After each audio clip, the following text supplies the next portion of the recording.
স্বামী বিবেকানন্দ এক অপার সীমাহীন জীবন।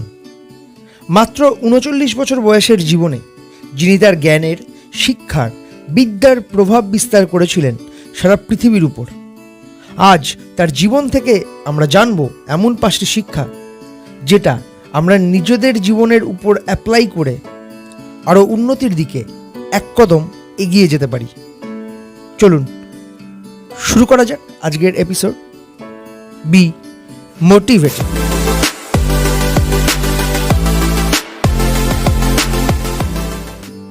নিজের ওপর বিশ্বাস রাখা। নিজের ওপর বিশ্বাস রাখুন এবং বিশ্ব আপনার পায়ের কাছে থাকবে। স্বামী বিবেকানন্দের এক মহান উক্তি। আপনাকে এটা মানতেই হবে যে আপনার মধ্যে অপার সম্ভাবনা রয়েছে। তাই তিনি যুবকদের পরামর্শ দিয়েছেন যে তারা অন্যদের থেকে আলাদা বলেই নিজেকে বন্ধনের মধ্যে আটকে রাখবেন না।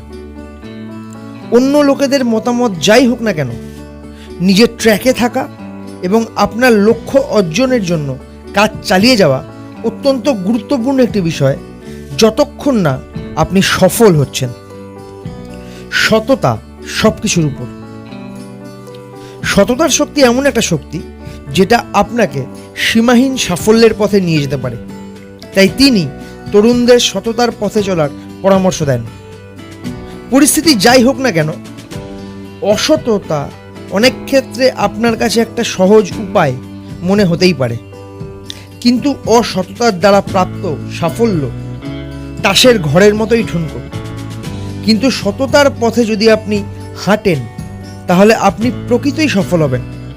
প্রকৃতপক্ষে সততা অন্য মানুষদের আপনার প্রতি আস্থা তৈরি করতে সহায়তা করে। সবার সাথে সমান আচরণ। বর্তমান বিশ্বে মানুষের উচিত লিঙ্গ, ধর্ম বা বর্ণের নামে ভেদাভেদ বাদ দেওয়া।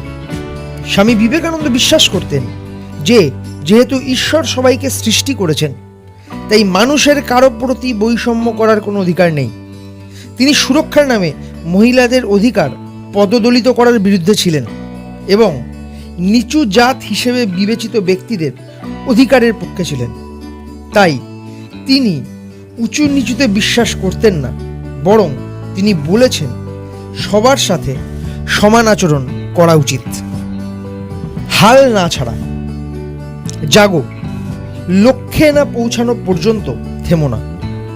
স্বামী বিবেকানন্দের বিশেষ জনপ্রিয় একটি উক্তি এটা। আসলে অধ্যবসায় আপনার লক্ষ্যে পৌঁছানোর মূল চাবিকাঠি। যদি আপনি জীবনে কিছু অর্জন করতে চান, তবে অত্যন্ত গুরুত্বপূর্ণ বিষয় যে আপনাকে ট্র্যাকে থাকতে হবে। আপনার দৃষ্টি আপনার লক্ষ্যে নিবদ্ধ রাখুন। অনেকটা ওই অর্জুনের মতো, যেমন মহাভারত থেকে আমরা জানতে পারি মাছের চোখের দিকেই তার লক্ষ্য নিবদ্ধ ছিল। সাফল্যের পথে প্রতিবন্ধকতা থাকবেই, তবে মূল বিষয় হলো তাদের সাথে লড়াই করে যাওয়া এবং প্রতিকূলতার মুখে হাল না ছেড়ে দেওয়া। নিঃস্বার্থভাবে কাজ করা। আমাদের লিস্টের ফাইনাল এবং লাস্ট যে পদ্ধতি বা পন্থা স্বামী বিবেকানন্দের, সেটি হলো নিঃস্বার্থভাবে কাজ করা। স্বামী বিবেকানন্দ সবসময়ই চেয়েছিলেন মানুষ নিঃস্বার্থভাবে কাজ করুক এবং বিশ্বকে সাহায্য করতে এগিয়ে আসুক। আসলে নিঃস্বার্থ কর্ম শুধুমাত্র অন্যের বৃদ্ধির দিকে পরিচালিত করে এমন নয়, বরং দাতাকে অপরিসীম সুখে পূর্ণ করে। তিনি বলেছিলেন, আমাকে এমন কিছু নরনারী দিন যারা শুদ্ধ ও নিঃস্বার্থ, এবং আমি বিশ্বকে কাঁপিয়ে দেব। তো বন্ধুরা, কেমন লাগলো আমাদের আজকের ভিডিও? আমাদের আজকের ভিডিওর বিষয়বস্তু ছিল স্বামী বিবেকানন্দের এমন 5টি পন্থা বা পথ যেটা আমাদের উন্নতির দিকে আরও এক কদম এগিয়ে নিয়ে যেতে পারে। যদি ভিডিওটি ভালো লাগে, আপনাদের কাছে অনুরোধ রইল ভিডিওটি লাইক করবেন, শেয়ার করবেন এবং সাবস্ক্রাইব করবেন আমাদের চ্যানেল রাইট হাইকে, এবং অবশ্যই পাশে থাকা বেল আইকনটি প্রেস করে দেবেন আমাদের ভিডিওর নোটিফিকেশন সবার আগে আপনার নোটিফিকেশন বারে পাওয়ার জন্য।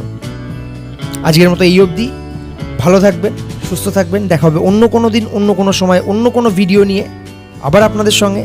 ততদিন অবধি অবশ্যই বি মোটিভেটেড।